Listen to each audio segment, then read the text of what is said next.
In the name of Allah, who is most beneficent and merciful. Dear students, today we are going to start with the topic of addition.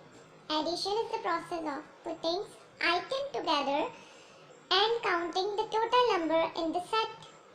That means simply adding two things together. For example, we have two apples in hand and we got three more apples. That means 2 plus 3 are equal to 5 apples. That means 2 apples plus 3 apples are equal to 5 apples.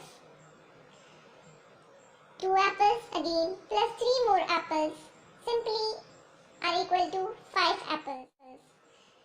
When we talk about addition, the symbolic representation or sign of addition is plus.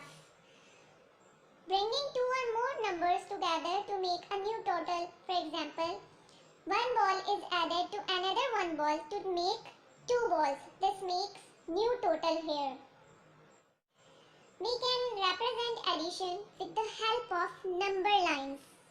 That means 2 plus 3 is equal to, or with the help of simply pictures here, 2 plus 3 is equal to 5. There are some other names of addition, sum, plus, increase and total.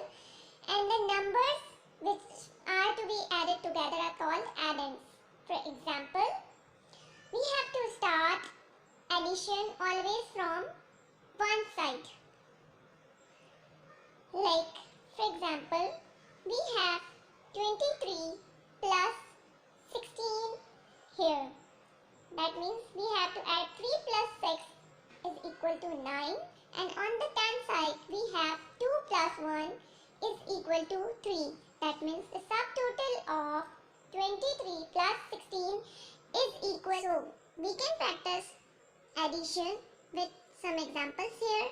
We have two different values, students, 61 plus 13. Starting from the one side, before this you have to bring your notebook with you to do the example with me here. From the one side we have 1 plus 3 is equal to 4, and on the 10 side we have 6 plus 1 is equal to 7. So the sum total of these two values will be 74. We can have another example in the same manner, 83 plus 15, but before this you have to stop. Do it in your notebook again.